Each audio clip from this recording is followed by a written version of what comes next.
It's 3:30 at the Edge of America, and the Icebox Radio Theater is on the air.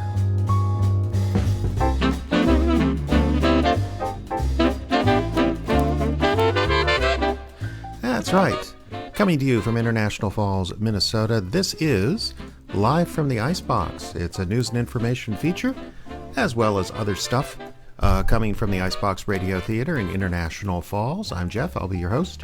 And on this edition of the big show, we're going to have Funny Not Funny, a look at a couple of shows, one from the IBRT and one from radio's classic annals, that will consider things that are supposed to be funny but aren't, or things that, that might be funny, that should be funny but aren't. Let's see, how's the other one go? Gonna be funny but aren't, or shouldn't be funny but are. Yeah, I got there eventually. So you can tell this is being done live entirely at a triple simulcast. For those of you listening on the streaming station, I do apologize for interrupting the show that you just were listening to, but we'll be going back to that in about an hour and 15 minutes or so. And also want to say hello to everyone listening here in International Falls at 106.9 FM. We'll be giving some special messages for you in just a little bit when we deal with the news. And, of course, to everybody else who's most likely listening in on the Facebook Live video.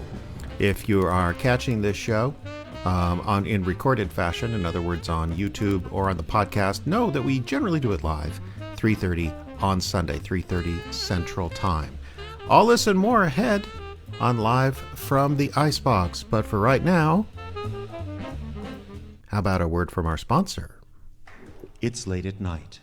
You can't sleep.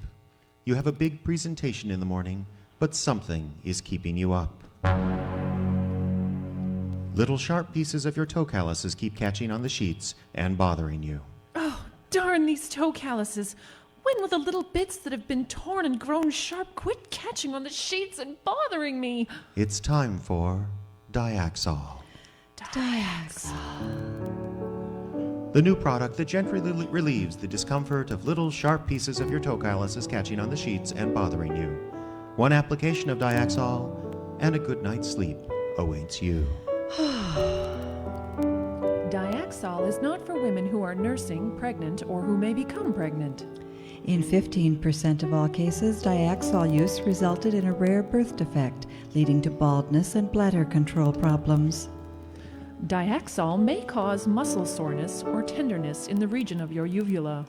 Diaxol may increase the occurrence of a rare blood disorder resembling vampirism, which may lead to sensitivity to light, aversion to garlic, or the thirst for human blood. Consult your physician before using Diaxol, especially if you experience blood clotting problems or a bodily emission that smells of rotten almonds. If you do experience blood clotting problems and or a decrease in your ability to smell, consult your priest or other religious authority within 24 hours.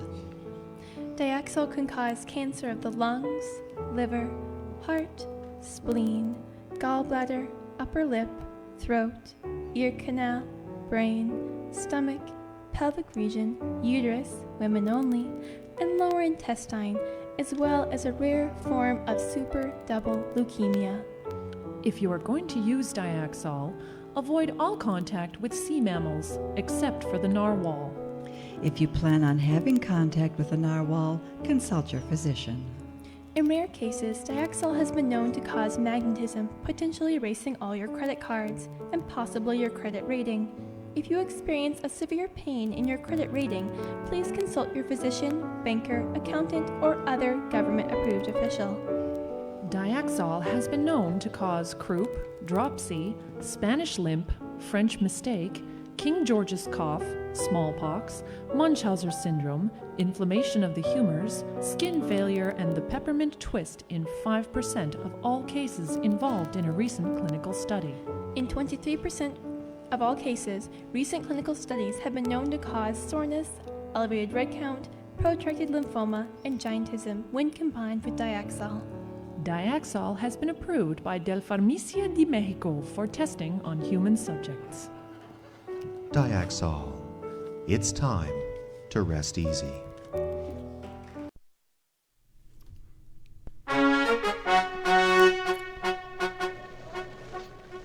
And now moving on with Live in the Icebox, live from the Icebox, I should say.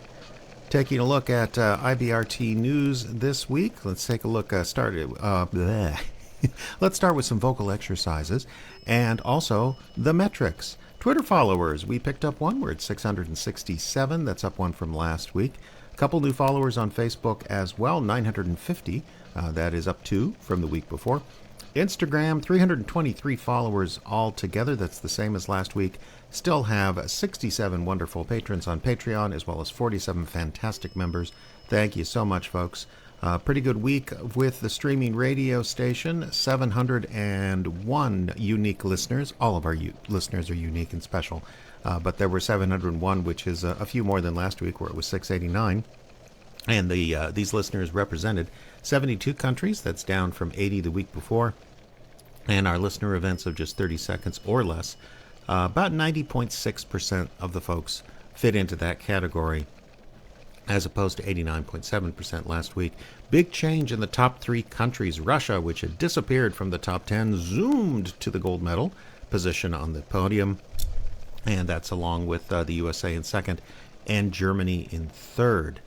Then taking a look at the podcast statistics. Total downloads, 45,768. Quite an increase, actually, over last week where it was 45,079. So, what's going on this week in the Icebox Radio Theater? Well, first of all, I am proud to announce that Ayla McIntosh and Lance Manley himself, Caleb Silvers, were in the house a couple of days this past week recording the newest Lance Manley episode. That's right, we are going to have a new Lance Manley very, very soon. And got to tell you, it was a very nice experience because we sat down here in the studio that's just down the hall from where I'm located right now. I did a read through on Monday, and then came through on Tuesday and recorded everything. Also joining us, I should say, Justin Kapla for the first time joined us remotely. If you don't recall, Justin, of course, who pretty much lived in the Falls all of his life until about a year or so ago, has relocated to Grand Rapids, but that's okay because he did a wonderful job coming in remotely. We used the Discord and remote recording, and he said he has a blanket fort set up there with his microphone and computer in Grand Rapids, and everything worked just swimmingly. I've checked the recordings; they sound pretty good. I already have a plan in place for the what am I thinking about? For the sound effects and music. That probably won't happen until later on this week because we do have a fairly major event upcoming for those of you listening at 106.9 or listening online here in the Falls. This is the week upcoming of our big open house. Now, what's that all about, you ask? Well, we're going to do an event at the public library here in International Falls, giving anyone who is interested in the Icebox Radio Theater or in drama in general, radio drama in general, or in podcasting in general, the chance to come in and learn a little bit more about us. I'm going to be doing a brief presentation.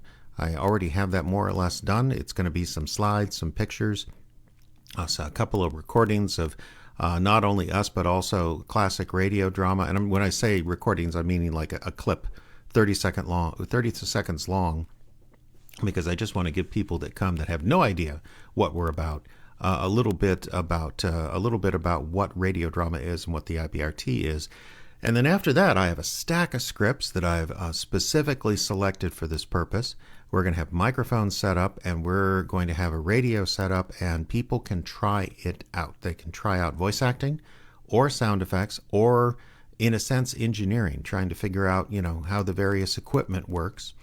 And if all of that feels like, too much, you can just come and listen and ask questions, and I will be happy to be there. I'm thinking I'll bake cookies, or maybe just buy cookies. We'll have to see. So there'll be some of that. And I'll get a chance next week during Live in the Icebox to sit down with everybody.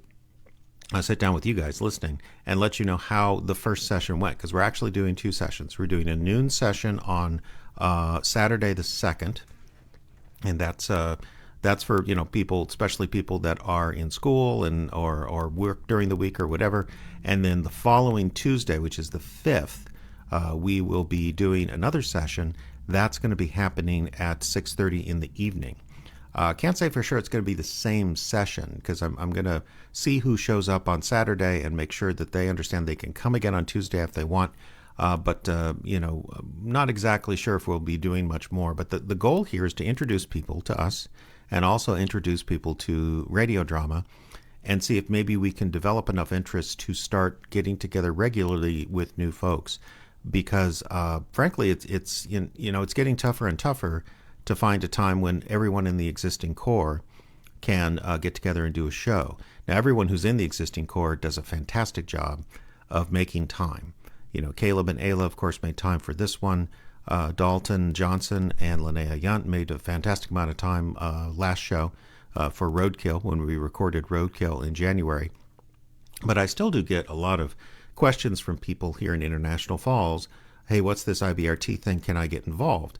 And what we've never really had is sort of a workshop setting where people can come in and just sort of hang out and explore the art form. With a little bit of structure, because I know no one wants to come in and just, do whatever they feel like doing when the subject is something they're not very informed on. And so that's why we're doing an open house. So come on out. And incidentally, if neither one of those times work for you, please do write me at iceboxradio51@gmail.com and let me know that you're interested, but you can't make it on the 2nd or the 5th. Now, I've already gotten a couple people asking, is this just for people in the Falls? Well, it is. It is just for people in the Falls right now. We can talk about the possibility of adding remote voice actors at some point, but not right at the moment because I want to make sure we've been a community theater our whole existence. I want to make sure new people in town have the opportunity to learn more and maybe try it out. People in this town tend to be rather shy. So you sometimes need to goad them along a little bit and give them a couple of chances to try out something new like radio acting. But I'm hoping the presentation is good. I'm hoping it's inspiring, and I hope people want to come and check us out as well as checking out the microphones and the sound effects equipment and everything else. And of course, kids are welcome. Although I do ask for at least a 4th grade reading level. So very young kids probably not going to have a good time. So yeah, with any library program, hey guys, it's not just childcare for free. So don't dump your 2-year-old on me. I will probably just give him an espresso and a puppy and send him home. Okay, well, we'll call that the news and wrap things up, of course, with a rather amazing feature for those of you watching on video versions, and that is, of course, our picture from Skycam 1. Now, I will describe it for you. A minute ago, it was beautiful sunshine outside. You will notice that it is snowless. There might be we're into that time of year where there might actually be some snow somewhere, like tucked away under, under like a tree. But for the most part, the snow is gone, as you should not be surprised because the temperature currently 57 degrees. But it was beautiful sunshine. At the moment, it's not beautiful sunshine because the clouds are moving in, because we're looking at about, a day and a night and another day of rain now, which is fine because we're into that time of year in the Northland where everything is very dry. The dead growth on the trees and the grass has not begun to grow back because, of course, the weather has to clear up long enough for the ground to thaw. That's part of living in the North. So what you're looking at right now, if you could look at it, it looks like the sun's coming out a little bit. 57 degrees, 3rd Street, very busy, and a church steeple in the background there. That's St. Thomas Church. And I'm saying all this out loud because, of course, I am helping out the folks that are listening just on audio to know what's going on with Skycam 1. Okay, moving on now to, I think, our main feature, or our Icebox feature. I think that's next. Yes, it is. We are going to be doing, and I understand that the concept of this episode of Live in the Icebox is maybe somewhat difficult to grasp, but it's funny, not funny. And it's probably difficult to grasp because I totally botched the explanation when I signed on, 15 minutes ago. But the idea is we have a play from the Mystery on the Air series which was our series where we adapted classic weird tale literature. So a couple plays by Edgar Allan Poe, a couple plays by, or stories I should say, by H.P. Lovecraft. And one of the Poe stories that we did is entitled Mystery on the Air, The Telltale Heart. This is from March of 2019, and it was quite an experiment because we did this entirely remotely recorded, which is a very different technique than we do with most of our plays. Most of our plays, when they're not done before an audience, they are done in a studio where everyone has their own microphone and we can edit it together. This was on location, which is in a car and also in our house here, Studio 908, and we just kind of moved around with a microphone on a boom pole, as they say, recording as we go. And I think it came out very, very interestingly. It features Justin Kapla and Caleb Silvers and myself, Jeffrey Adams, as well as jumping in there for a little bit as a police captain or a police radio dispatcher was Ayla McIntosh. And as you'll see, the original story, of course, was a tale of terror, and we really didn't go for that with this edition of The Telltale Heart.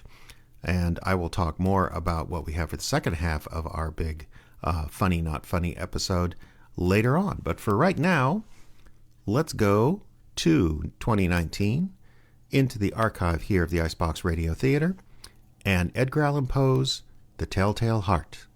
Sort of.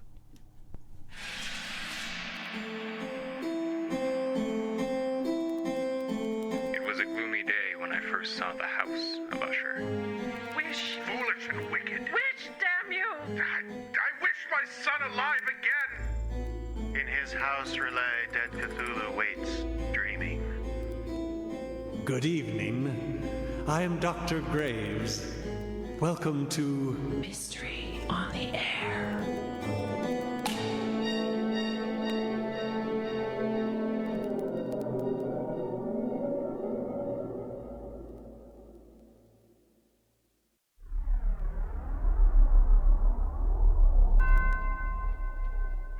Good evening once again.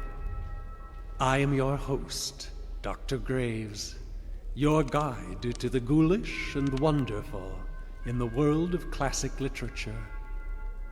I know that as an intelligent, well-read individual, you must spend a great deal of time contemplating the themes and meanings of great stories. Must man always combat nature? Is the pursuit of the self the highest calling for the soul? And most importantly, how hard was it to hide a body under the floorboards in 1850?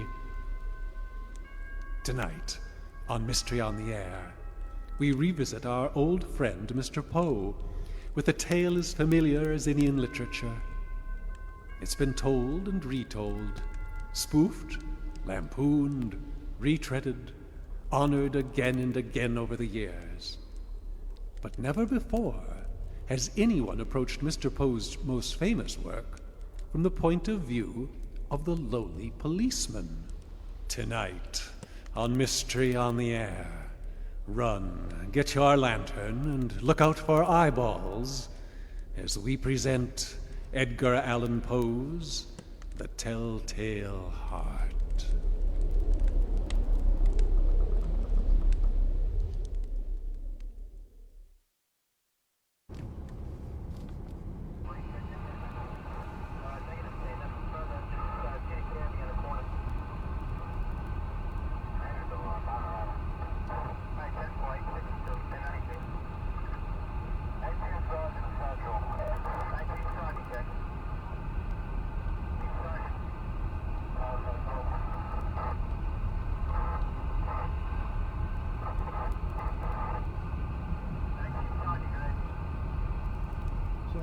This the one?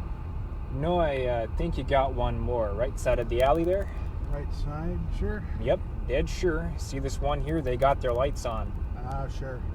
And it's 2456. Only damn lights on in the whole alley. Oh, got some kind of night owl here. Guess so. Call it in? Yeah, I got it. 1 Tango 6 to dispatch. How do you read? Tango 6, go ahead. Arrived at 2456 Ruffage Avenue. Time is 4:06 a.m. They're both vacating the vehicle to investigate reported disturbance at the residence. Over. Copy that. You're clear to investigate. Body cam on. Hey, you got your vest camera on? What? The vest camera. Camera on your vest. Is it on? Oh, shoot. It's been on the whole time. Dispatch, vest cam is on. Running all through lunch and everything. Sounds like we got good footage of Monty eating a cheesesteak again. Copy that. Guys, you want to be a little careful at this house here. We've had a few calls about this address. Over. Oh, yeah? What'd she say? She said there have been a few calls about this address. Oh, yeah? Yeah. No kidding. She said. Yeah? Yeah. Yeah, okay then. Hey, Darla, what else can you tell us about this place? Over. Should be 2 adult males, one in his early 50s, the other elderly, like 80 or so. Father and son? No, not related. Okay, then. What'd she say? Well, you ask me every time what she said. You're sitting right there. I'm not focused on the radio. I'm focused on the house. You can't do both. I gotta keep focused on the house. What if a gun appeared in the window? What if a maniac running out with a machete? You know, your cop fantasies are getting uncomfortably specific. Oh, you say that every time. Alright, but let's try and keep this simple, okay? Keep the dirty, hairy stuff to a minimum. All right then, real good. Okay? Okay. Real good, okay.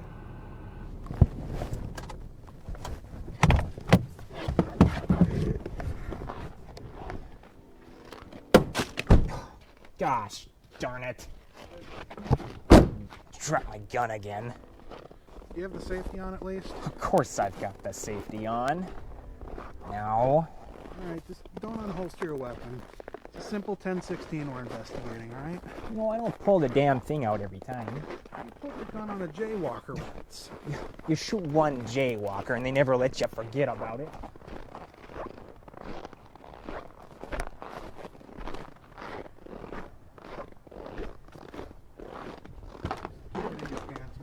All right, all right. Police. Who is it? Police, open up. Excuse me, what?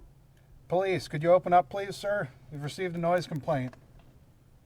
Oh, I didn't hear any noise. It's about you. Oh, I'm pulling my gun. Don't. Just quiet down.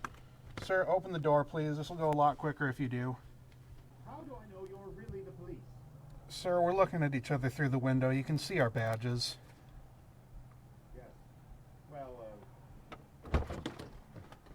Can I help you, gentlemen? We've received a noise complaint.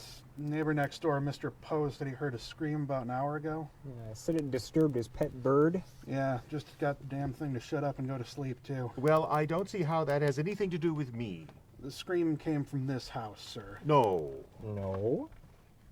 Well, yes. I was attempting to cut my own hair and was shocked at the result. It's horrifying, isn't it? Oh, it's not so bad. Oh, thank you. So the scream was you? Of course. Ah! Like that, see? I understand there's another gentleman at this residence? Yes, the old man. You call him the old man? We're not very close. Could we talk to him, please? Sorry, what? Could we talk to him, please? He's asleep. Could you wake him then? Oh, he's not here. I thought you just said he was asleep. Well, it's 4 o'clock in the morning. I assume he's asleep wherever he is. You're not? Well, yes, but the old man is bald. He's got us there. Where is he? Hmm? The old man, as you call him. Where is he? Oh, yes, he's in the country. Just in the country? Well, he didn't say where he was going exactly. He just said he wanted to spend a long weekend away. His friend William lives in Baltimore. I thought you said he was going to the country. Hmm? The country. Baltimore's not the country, it's a city. They filmed The Wire there. Mm-hmm. The country outside of Baltimore, the Pine Barrens, I think. Those are in New Jersey. Then the southern Pine Barrens. Can I help you, gentlemen? It's really very late, and I would like to get some sleep. We understand, sir, but we'd like to look around if we may.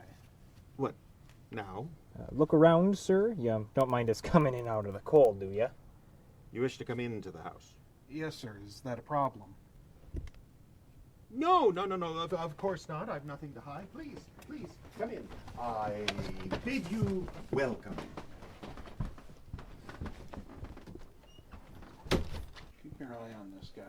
nutty or something.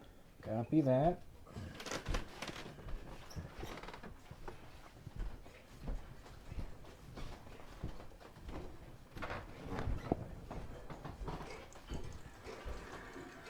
As you can see, everything's in perfect order.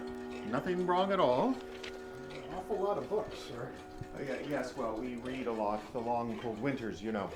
What's with all the clocks here? It's a hobby of the old man's. He was a watch repairman in life. Now he repairs clocks for people who need such a service.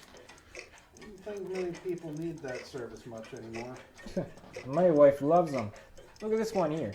Leave that alone. No, it's quite all right. Many of these are for sale. Oh, yeah? Oh, how much for this one? I'd have to check with the old man, but I would wager we could come to some accord. Well, whatever. It'd be perfect for her birthday. I'm sure he would sell it. Most of these are ones he bought himself or found.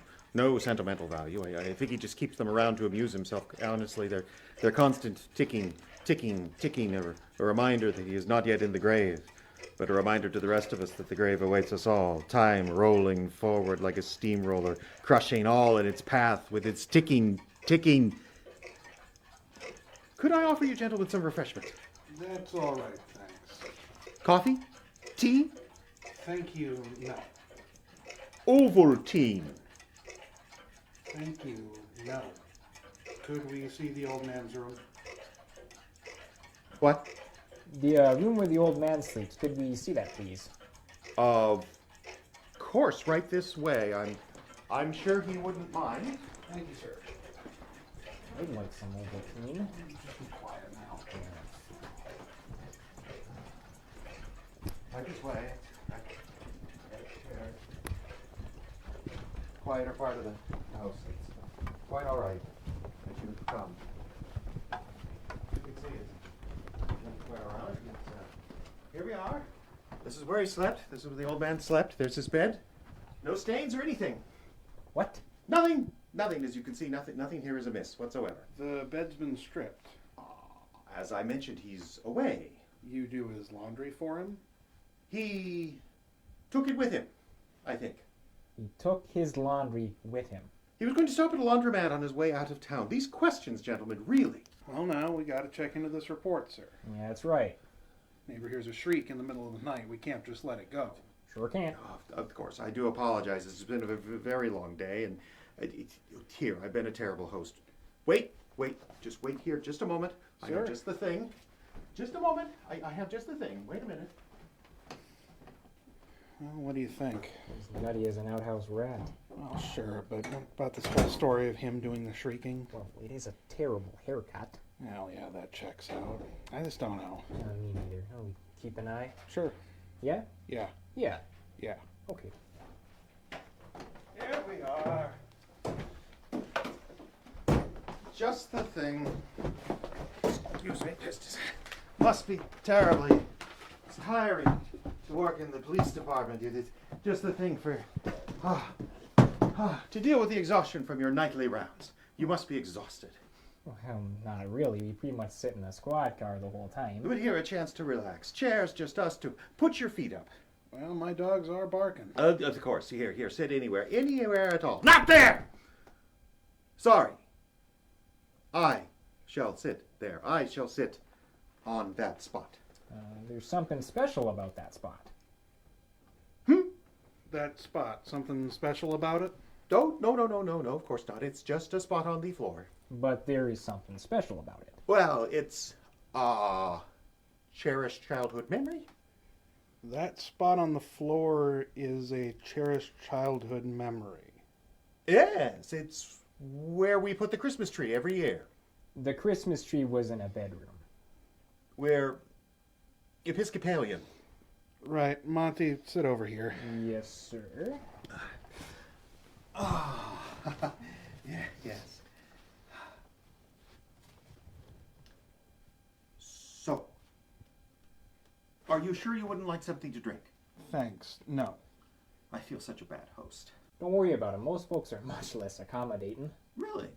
Oh, yeah, you'd be surprised how negative people react when the police knock on their front door at 4 a.m. I guess I just never thought about it.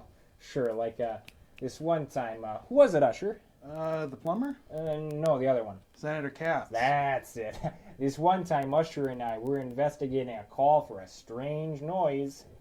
A strange noise? Yeah. So the neighbors called it in. She said she heard a table saw, only Senator Katz didn't have no table saw, she said. Thought he was maybe up to no good. And was he? No, he just bought a table saw that day and was trying it out. At 2 in the morning. Yeah, it takes all kinds. Sure does. I don't believe I know it, Senator Katz. When was he in office? Oh, that wasn't a title. His actual name was Senator. Really? His mother was kind of a loony. Believed you could determine the kid's future by the name you gave him. Senator had a brother named Pope and a sister named Queen Victoria, though she went by Vicky. I dated Vicky for a while. Oh, yeah? Yeah, real nice gal. That's nice. That doesn't make any sense. What's that? Well, I understand naming your child by the station you hope he or she achieves in life, but Queen Victoria, that's a historic figure. Did the Katz matriarch hope her daughter was going to travel back in time? Well, like I say, she was kind of a loony, so maybe. Takes all kinds. Sure does. You bet. So, the old man. Yes? Been living with him long? Oh, several years. The house is big enough. It makes for an amiable arrangement. Get along okay, do you? Of course. I have my books. He has his clocks. And what is it that you do, sir? Oh, I'm a writer. Oh, yeah? Yes. And before you ask, no, you probably haven't read anything I've written. Have you? What is it you write, then? Oh, tales. I'm sorry, what? Tales. I write tales. My true love is poetry, but there's so little market for that now. And there's a bigger market for tales. Of course. Tales of intrigue, tales of suspense, tales of murder. Murder? Yes, though I assure you, it never went further than the page. You spend a lot of time thinking about that stuff, huh? Oh, I have to. It takes the highest level of creativity to attract an audience. It does, huh? Of course. I once murdered a man by having a large pendulum swing down from the ceiling and slice him in two. What's a pendulum? I'm sorry? A pendulum. What is it? Like a clock, the little swingy thing at the bottom. The little swingy thingy at the bottom. Right. Listen, I don't know what kind of clocks you got in your house. No. You don't understand. It was just a pendulum, a long rod with a weight at one end which swings back and forth freely to keep time. I don't know whether to arrest you on suspicion of murder or public indecency. Look, it's very simple. In my story, the weight of the pendulum was a massive blade, and every time it swung back and forth, the blade dropped a little lower. Down it came, until it was within inches of the victim. Then on the next swing, he felt his shirt sliced open. Then he felt his flesh kissed by the blade. Then finally... Why didn't he just get out of the way? What? Well, why didn't he just get out of the way of his blade? Why is he just lying there? He was tied down. Oh, well, you didn't mention that. And how exactly does all this help you keep time? Look, it's not the kind of story that's realistic. It's not likely to actually happen. It's all about atmosphere. I'd kind of like to read it. You would? Well, as I say, I have struggled to find a publisher. Not much market for swinging death pendulum stories, huh? Sadly, no. Well, maybe if you work some romance into it. Yeah. Romance? Yeah, like what if instead of the guy it was a girl and the guy had to save her? Oh, my wife likes stories like that. She does? Well, not the swingy blade thing and stuff, but where the hero saves the girl. Oh, she loves that stuff. Pirate stories, western stories. The girl's always getting kidnapped and the guy needs to save her.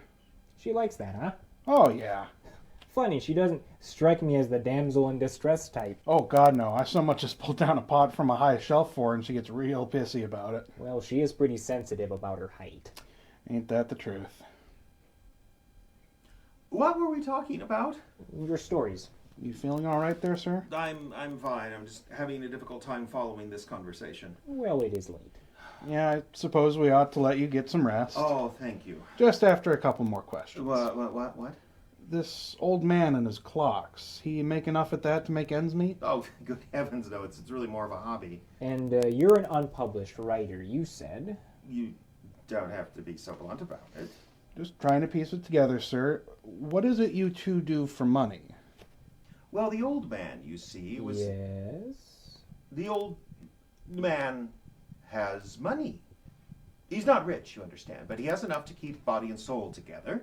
For both of you? Yes. And what do you do around here besides write? I'm his companion. Uh-huh. Is something wrong? Oh, not anymore. That stuff's all legal now. What? If we could ask just a couple more questions, sir. You said he went to the country, the Southern Pine Barrens outside of Baltimore. Why? He, needed a rest, I suppose. From what? Sounds like you two have a pretty quaint life here. Well, I guess... I don't know. He wanted a change of scenery. Gentlemen, I think perhaps I am very, very tired, and I would like much Just at this point... a few more questions, sir. This money the old man has, where is it? I haven't the foggiest idea. You don't know what bank he's got it in or anything? No, I don't think he generally trusts banks. So you mean to say he has it around here in cash? No. I mean, I don't know. You don't know, sir. That's what I said, yes. Seems a little unlikely, sir. Well, whatever do you mean by that, officer? Well, you say the old man has money enough to keep things going around here. That means trips to the grocery store, paying bills. Clock parts. Right. So he's got to have money around somewheres. Or maybe a checkbook, but then you said he didn't like banks. I don't think I like what you're implying. Getting a little agitated there, sir? No, of course not. Well, we didn't mean to upset you, none. We're just trying to figure this out. Correct me if I'm wrong, but wasn't this complaint concerning a screen? And didn't I already explain the source of that screen? Your terrible haircut, right. Yes, well, thank you. We're just, trying to keep the peace, sir, trying to figure things out. That's right. There is nothing to figure out. I should have hired a barber. The old man's in the country. End of story. That's so. Yes, that is so. Now, if you'll excuse me, I think I should ask you to leave. Oh, yeah? Yeah. He wants us to leave there, Monty. Oh, does he now? I don't think we should. No? No, I think we should just keep on chatting. You think you're so clever. We do? You think you can fool me? I know exactly what you're doing. Exactly. True, I tell you, I loved the old man. There it is. But his eye, his unblinking, milky white eye. What's this now? I don't know, something about now getting in your eye. It stared at me as if staring into my very soul. You must understand, it was not the old man who vexed me, but his evil eye. And every morning, when the day broke, I went boldly into the chamber and spoke in a hearty tone, inquiring how he had passed the night. Like you do. So you can see, he would have been a very profound old man indeed to suspect that every night, just at 12 midnight, I looked in upon him while he slept. Pretty creepy there, bud. It's true, I did it. I opened the old man's door and gazed in at just a tiny sliver of light cast from the lantern I bought for that very purpose. Oh, I got one of them LED jobs from Gander Mountain. It's real nice. And the eye opened and stared at me, unblinking, unknowing, judging me. I can't help it if the short story magazines are all out of business, damn you! Following any of this? Quiet. But now, you two slobberhounds, sitting there so indignant and obtuse, you have to know. Can't you hear it? Can't you hear that incessant sound? I hear a lot of sounds, but most of them are coming from you. Ah, villains! Dismember me no more! There! Tear up the planks! I admit the deed! Here! It is the beating of his hideous heart! Oh, that sound! Well, that was just the clock that I had in my pocket. What was that about something under the floorboard, sir? What? Come on, buddy, let's go. Did I offer you coffee, tea? There's a lovely cask of Amontillado in the basement. Come along, we'll get to see a sign here. On second thought, don't look in the basement. You have the right to remain silent. Oh, God. We both like it. You took advantage of that, right?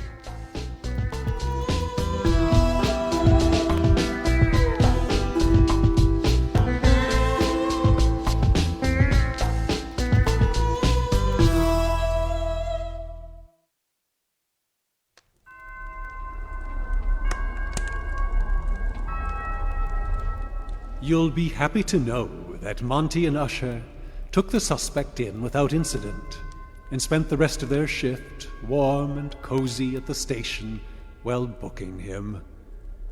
As for what the detectives found when they tore up the floorboards, that's a story for another time. Let's just say the packages under the Christmas tree were very well wrapped that year. The Telltale Heart was very loosely based on the story by Edgar Allan Poe, audio adaptation by Jeffrey Adams. The cast featured Justin Kapla as Usher, Caleb Silvers as Monty, Ayla McIntosh as the dispatcher, and Jeffrey Adams as the murderer. The Telltale Heart was recorded on location in International Falls, Minnesota. Editing and post-production by Jeffrey Adams.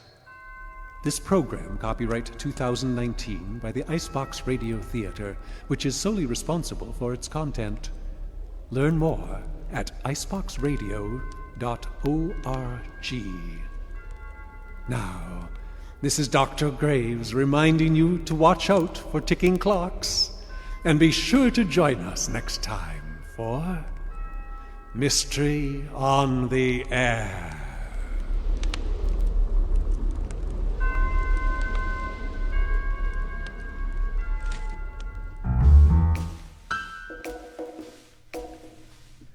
And someone who actually deserved to be in those credits, that I don't think I ever actually mentioned, that was Douglas Screef as Dr. Graves. So that was our version of The Telltale Heart, sort of, from 2019 on a series called Mystery on the Air, which if you go to our website and go to the archive page, the whole thing is there. I think it's also on your standard, what do you call it, podcast feature, Apple Podcast or Spotify, any of those as well. We got Jack Benny ahead on Suspense, along with a little song from Paper Parlor and more. All this coming up on Live from the Icebox from Icebox Radio Theater.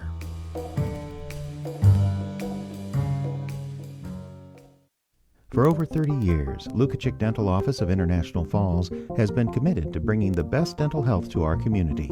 Dr. Gary Lukacic, Dr. Colleen Lukacic, and Dr. Christine Gilo, DDS, are here to help you keep your smile looking its best. And they're proud and happy to sponsor the Icebox Radio Theater this 4th of July.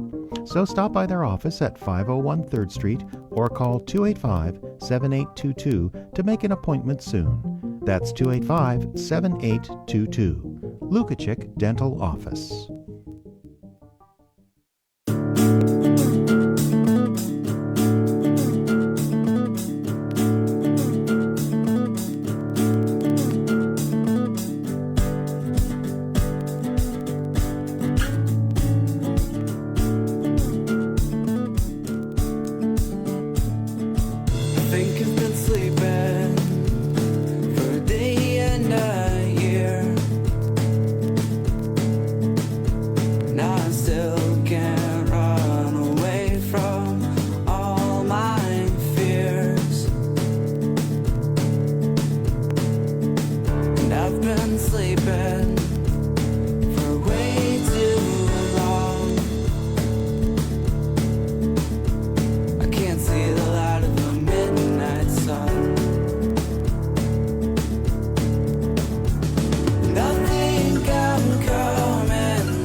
That's Gerdon Winger, lead singer for Paper Parlor, who was an iFalls band kind of in the 2010s for a few years there.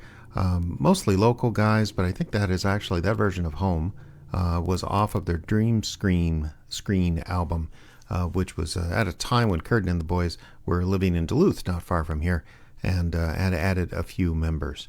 But still a fantastic album and a fantastic local group, and I hope we hear more from Curtin very, very soon. Okay, well, we heard The Telltale Heart, which is not normally thought of as a funny story that we attempted to make funny. So now let's go the other way. Let's hear someone that's supposed to be funny being so much unfunny. Now, I would say the radio show Suspense is one of the most important in the history of classic radio. It was certainly long-lasting. As a matter of fact, it was a Suspense episode along with an episode of Yours Truly, Johnny Dollar, that is generally thought of as wrapping up the entire era of old-time radio in 1962, I believe it was. There was one night when CBS went ahead and aired these two programs, and that was it. That was it for the classic area of radio. That was really it with a couple of brief exceptions, like the CBS Radio Mystery Theater. That was really it for the art form until we got into the 21st century and the podcasting age. And not only was Suspense significant for that, it was significant for the quality of the scripts, the quality of the acting, that the actors that they had were simply remarkable.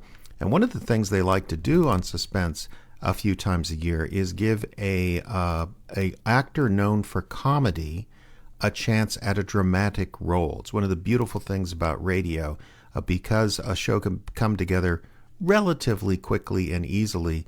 You know, there wasn't the necessity for Jack Benny, of course, who was very famous at the time, for putting on makeup and doing. In fact, I think he was already doing television in 1954.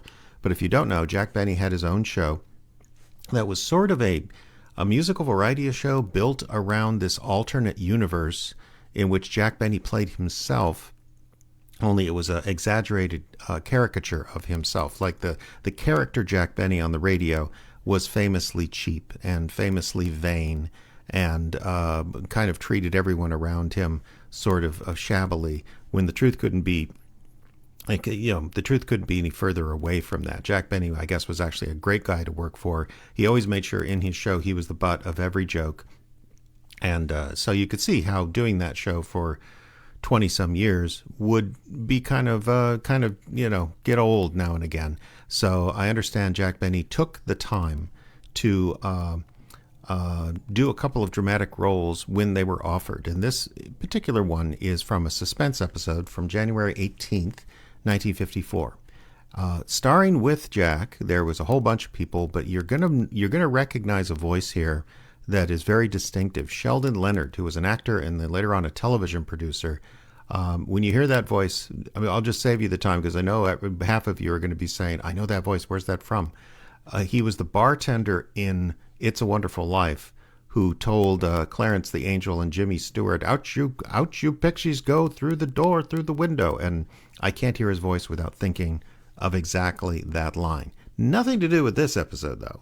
This is an episode of Suspense, as I mentioned, from 1954.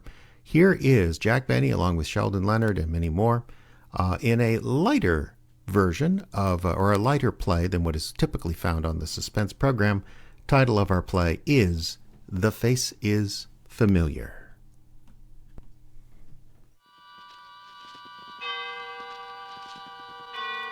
Autolite and its 98,000 dealers bring you Mr. Jack Benny in tonight's presentation of Suspense.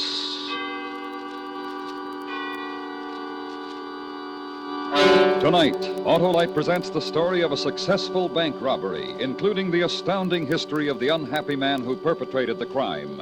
It's called The Face is Familiar.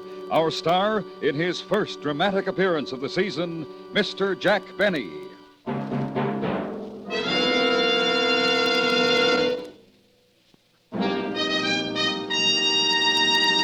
This is Harlow Wilcox speaking for the world-famous Autolite family.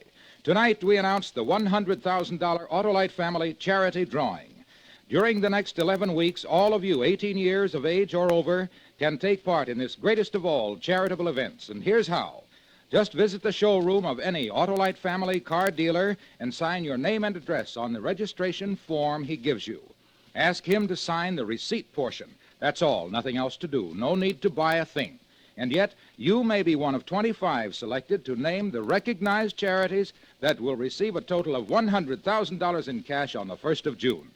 Think of it, thousands of dollars in cash to be given to your favorite recognized charity or charities if you are one of the favorite persons. So go tonight, go tomorrow to Autolite family car dealers and sign your name and address to the registration form he gives you. Later on, I'll tell you the names of the Autolite family car dealers who are participating in this great Autolite family charity event. And now, Autolite presents transcribed The Face is Familiar, starring Mr. Jack Benny, hoping once again to keep you in suspense.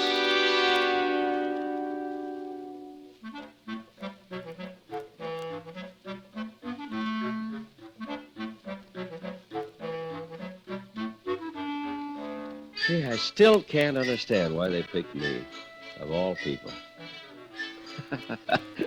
Me, of all people.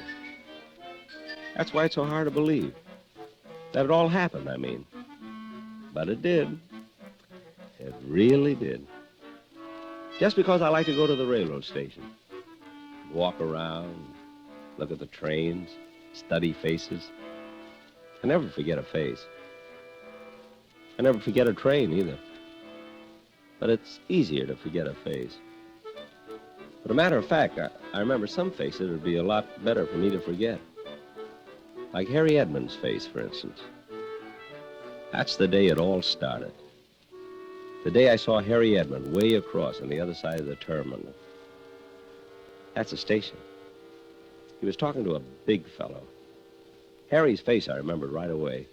I never saw the big fellow before. Better get going, Harry. But you can't pull off the job. I stuck up a bank before. Yeah, sure, and they'd spot you the minute you walked in.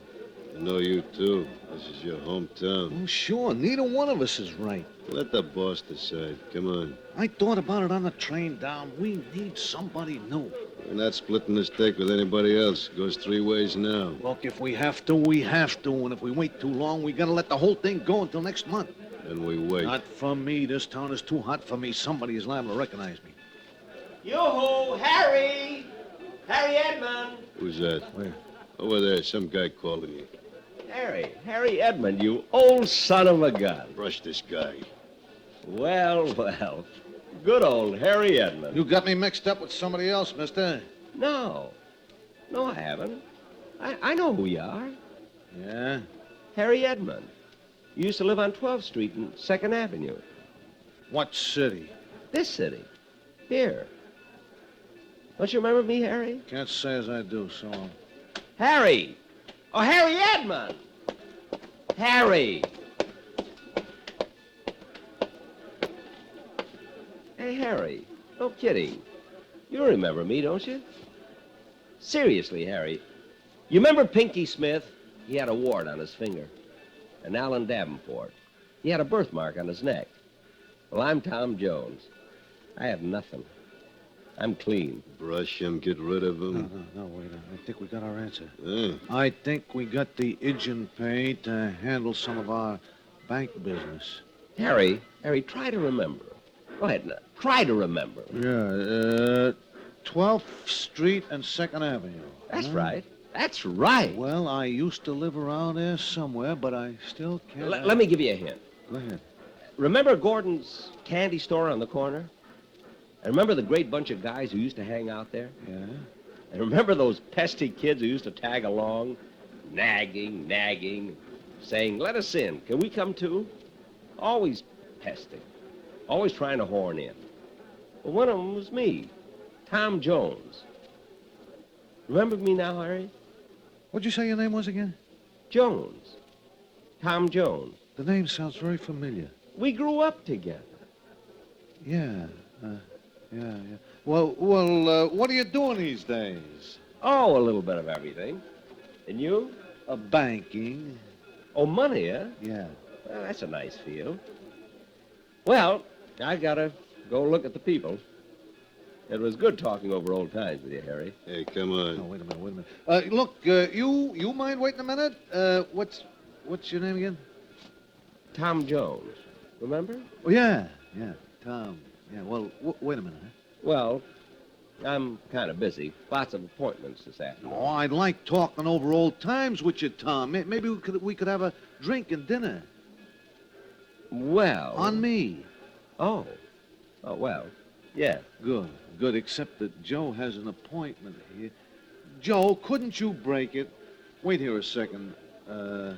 Tom Jones. Tom, yeah. Joe, come here. Let me talk to you a second. What? Now I know I got the answer. I know I found the pigeon who's going to do it for us. Let the boss figure that out. I tell you, I got it figured. Look at that guy. Yeah? He is it. Him? He don't look like nothing. Right, he's nothing. Isn't that what we want? Nobody that anybody ever saw before. Nobody that anybody would ever think of looking at twice. Job's ready. And if we don't pull it this afternoon, we lose another whole month, so come on. Oh, Joe can make it. He is going to join us. Joe, I forgot to introduce you. Have you met, It's Jones, for heaven's sake. Yeah. Tom Jones. Tom Jones, yeah. Well, Tom, meet Joe, and don't get sore. He's a kid I grew up with, Joe. We're going to have a great time talking over old times, you know, 2nd Avenue. That's right. And your name is Tom Jones. Yeah. Uh-huh. I must admit it is a difficult name to remember because it's so common. Don't you think so? Oh, yeah, I sure do. Well, it'll certainly be nice talking over old times. Oh, yeah, I haven't talked over old times in a long time. Well. Harry Edmund. Yes, sir, and good old, Tom. Tom, yeah. Better get started. Where to? I want you to meet another old friend of mine.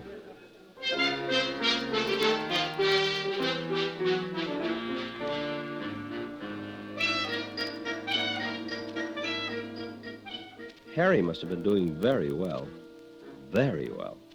I mean, for a man in the money game. He had a brand new sedan with real leather upholstery. I know it was real leather because that used to be my game. Leather upholstery. Not much money in it, at least not for me. But I didn't let Harry know that. No, sir. What if he ran into another old friend from 2nd Avenue and the other old friend said, "How's old Tom Jones doing?" And Harry said, "Not very well. Not very well at all." Well, that can hurt a man once it gets around. And then what happened? Well, when I came back to the main office, I said I want 40% commission from now on. Really? But, of course, that would have made me a partner, the boss said. After all, Harry, I'm not the kind of a guy who can be cooped up in an office. I've been a road man. The lure of the open road. Oh, yeah. The call of the open streets. See, I'm an outdoor type of salesman. Something of the pioneer kind, you know? Pioneer? Yeah, pioneer, yeah. You see, there are those salesmen who are made for offices and those of us who get out and break the plains, so to speak. Tom, you surprise me. Oh, I could keep going for hours, Harry. Literally hours. Yeah, well, why don't you hold on to some of it till we have dinner? Oh, sure. Hey, I'll bet you never expected that pesky little kid who always used to hang around to get so big in his field. Oh, I certainly didn't. We could sure use somebody like you in our outfit, Tom. Really? Yeah. Well, now, that's very flattering, but I'm not sure it's right for me. I'd have to... bet I could get you, I don't know, maybe $10,000 a year to start with. 10,000 a year, you say? Yeah.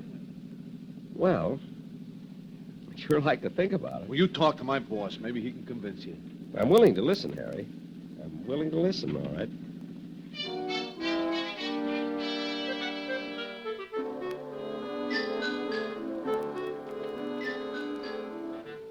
The business Harry was in was mighty successful, if the home of his boss was any indication. It was a beautiful big yellow house with a lovely green front door, and you could tell it was the home of a man who had worked his way up and knew what to do with what he had.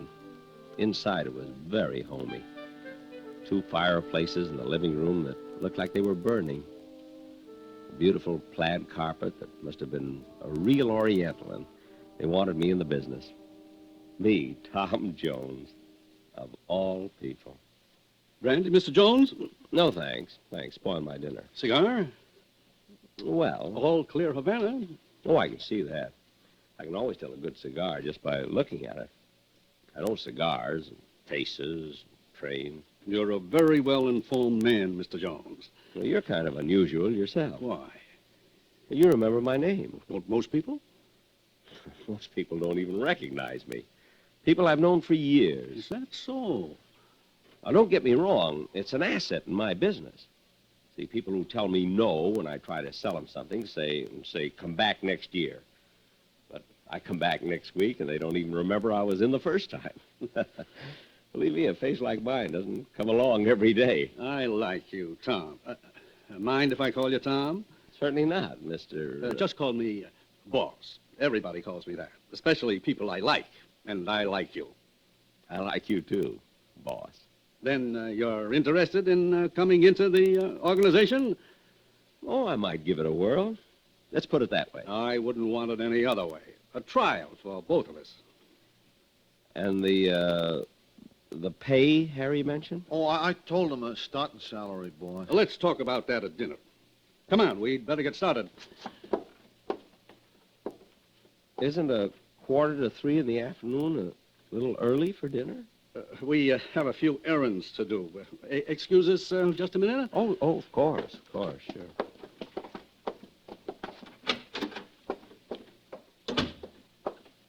You like the idea? Perfect. Nobody'll ever remember. I couldn't even describe to you what he looks like. Where's the satchel? Right here, boss. I thought you put the note inside. Well, we wanted you to okay it first. Here, read it. You are being covered by a gun from 2 different places in this bank. Do not send an alarm or you will be killed. Put $50,000 in the satchel. That's it, on a note. How will you get him to take it in? I always come up with the answer, don't I? Yeah, sure, boss. Come on, let's go. Oh, we talked it over, and the boss likes you a lot. For the last time, it's Jones. Tom Jones. Yeah, well, I was only kidding, Tom. Yeah. Well, all right. We better get started. Where to first? To the bank, Tom. That's very kind, but completely unnecessary.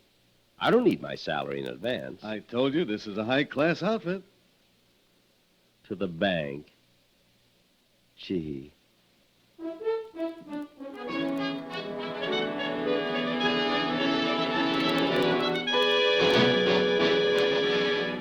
Autolite is bringing you Mr. Jack Benny in The Face is Familiar, tonight's presentation in radio's outstanding theater of thrills, Suspense.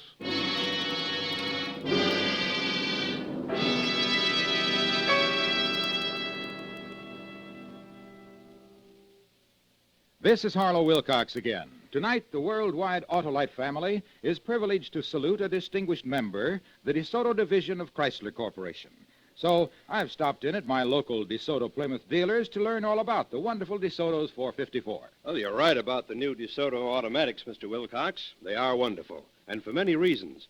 For instance, there's the great DeSoto 170 horsepower Fire Dome V8 engine, the world's most efficient engine design. Well, explain why, Mr. Dealer. The secret's in the hemispherical design of the combustion chamber. That's where your fuel is exploded to give you power. This design squeezes every last drop of power out of your fuel. Lets you use regular gasoline for real economy. This, plus DeSoto's fully automatic power flight transmission, power steering, power brakes, and Autolite electrical equipment are just a few of the many reasons why the 1954 DeSoto automatics put you ahead automatically. Thank you, Mr. Dealer. Autolite is proud of its long connection with DeSoto and DeSoto Plymouth dealers everywhere. And now, Autolite brings back to our Hollywood soundstage Mr. Jack Benny in Elliot Lewis's production of The Face is Familiar, a tale well calculated to keep you in suspense.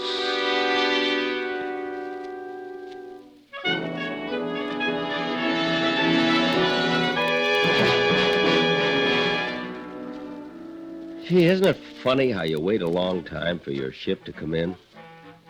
There I was, watching a train, and my ship came in. Just because I recognized Harry's face. Well, you gotta keep on your toes in this world. Because when opportunity knocks at your door, you gotta be all set to open it. Well, anyway, I'd opened the door, and before I knew it, we were downtown.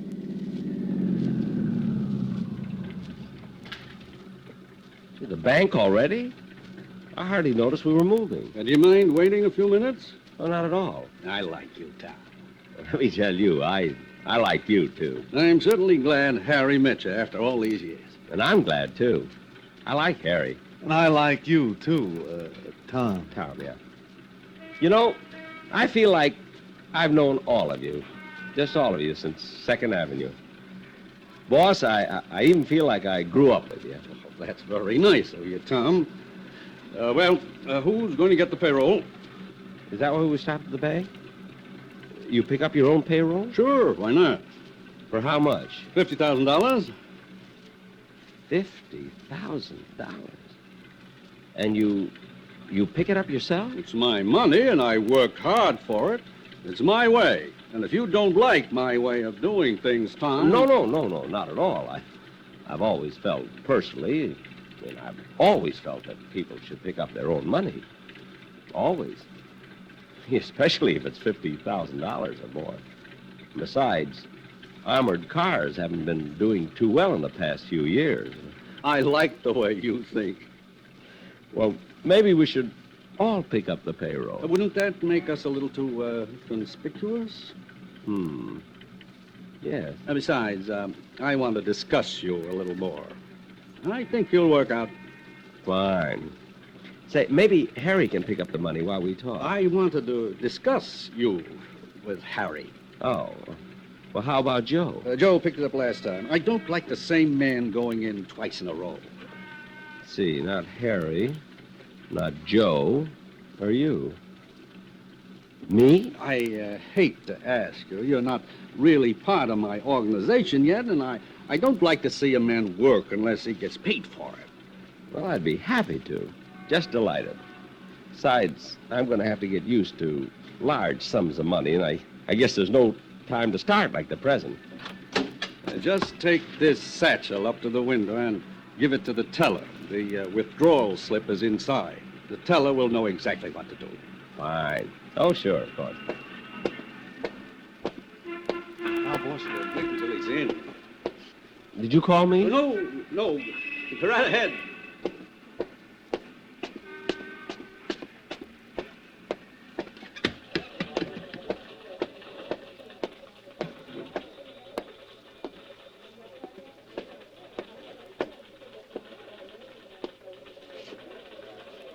My, it's certainly crowded. So many people waiting in line. Yeah.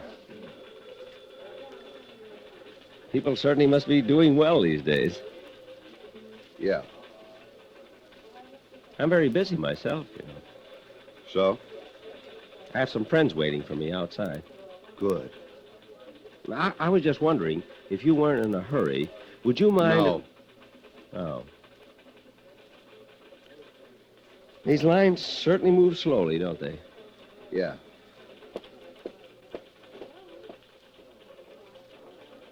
Well, he certainly took long enough at that window. Yeah. I hate people who dawdle over money. Don't you? I guess. Your transaction isn't going to take very long, is it?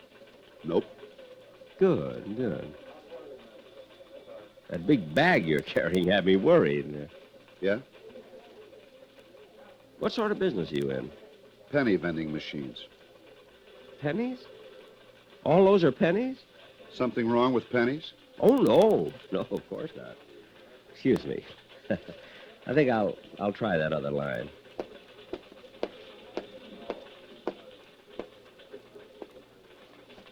My, it's certainly crowded. I beg your pardon? I say it's crowded. For such a big bank. Wouldn't you think they'd have more tellers? I certainly do. I mean, one, say, to handle pennies and so forth, you know. Well, there's one gone. I like the way that teller works. I suppose. Will your transaction take long? Oh, no. Good. I'm in a terrible hurry. Some friends are waiting for me on the outside. Next, please. Yes, madam. Well, in 1950, my husband opened an account in his name, a savings account. Then he transferred it to a checking account. Then we split up that money and opened a joint savings account and joint checking account. But we found out we didn't really close the other savings account. Of course, we thought we did, so some of our checking deposits have been... Look, don't you think you should see the manager instead of taking this teller's time? I'll handle this, sir, if you don't mind. Oh, no, not at all. Not at all. Madam, would you please take this up with the manager? But... If you don't mind, may I get to the window? Well... Yes? The withdrawal slip is in the bag. Oh, a withdrawal. Next window, please. Now, just a minute. You in there, teller. Open up. Yes, sir? See, I've been moving from line to line, and I insist you handle this. I'm sorry, sir. I can't violate the rules for anyone. But this is a very important matter, you know. This isn't just some piddling sum. How much are you withdrawing, sir? I believe it's $50,000. Well, you're quite right. That is a lot of money. Now, will you please remove this bag and go to the next window? Well, all right. At least the lines are getting shorter. Yes, they are. Wouldn't you think a bank this size could afford a few extra tellers? Well, how do you mean? Like, say, one kind of teller to handle only pennies and another kind to handle matters of $50,000 or more. I beg your pardon? I suppose that sounds a little strange, but you'd be surprised how it would speed things up. Oh, I'm sure. And it needs it. See, I came in feeling fine, just fine. Now I'm nervous from waiting and waiting and waiting. I'll be through in a minute. Well, it's terribly important. You see, some people are waiting for me outside. Next, please. Here you are. 20, 30, 40. Thank you. Next, please. Yes, yes. Oh, wait, just a minute. Something wrong? I'll be back in a minute. My friends are calling me.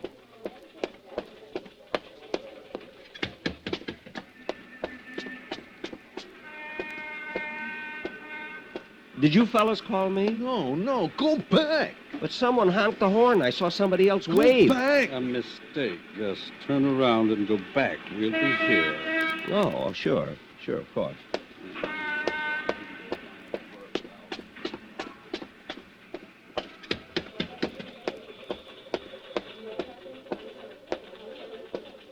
All right, sir, here's the bag. Your deposit slip, sir. Withdrawal. The slip is on the inside. From time to time.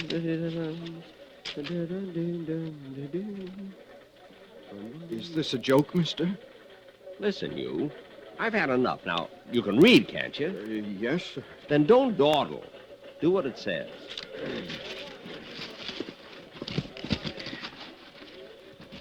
That's fine. That's much better. Yes, sir.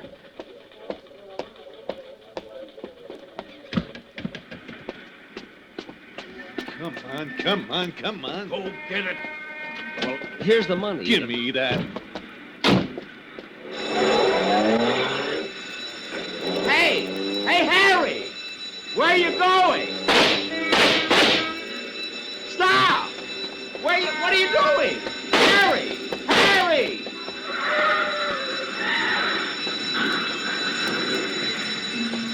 That got him. All right, Jenkins, take some rope down there and tie their hands. I set off the alarm as fast as I could, officer. Oh, come on, let's get down there. You can show me which one of those guys held you up. All right, officer. I'm sure I'll remember him. Yeah, this is terrible. Step back, buddy. But it was me. It was you what? It was me, officer. Look, I took the bag in and I didn't know. Are you kidding? Teller, look at me. I am. You must be nuts. No, I'm not nuts. It's me. Don't you recognize my face? Look at it. Nothing like it. What did the fellow look like? Well, he had a lean face. Or slightly fat. No, lean. Oh. And brown eyes. No. Oh, gosh, I don't know. It was me. Look, blue eyes, see? Me. And I'm sorry. I'm terribly sorry. Now beat it, Bud. Now think hard. I am, but it was the most nondescript face I've ever seen. Well, that's pretty nasty if you ask me. Tell me what you remember. I can. I was standing there. I just counted out $40. Look, and I walked up to the window. Oh, it wasn't you. This fellow was about 6 feet tall. Or 5.5. 5 feet 8. I'm 5 feet 8. And he had a real menacing look. No, I was smiling. See, look, I'm smiling. Look. Now, do you remember? Now, look here. Get out of here before I run you in. Yes, sir. Oh, I remember now. He was 6 feet tall. He had red hair. He was carrying a gun. He had a handkerchief over the lower part of his face. And he carried a cane.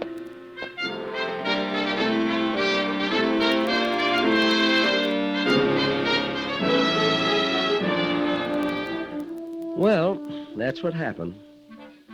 That was an eyewitness account of a bank robbery from the man who did it. Here I walked into the bank, robbed them of $50,000, and didn't even know I was doing it. Imagine. And nobody recognized me. They didn't know my face. You know, I bet I could walk into another bank and do the same thing. Nah, I better not.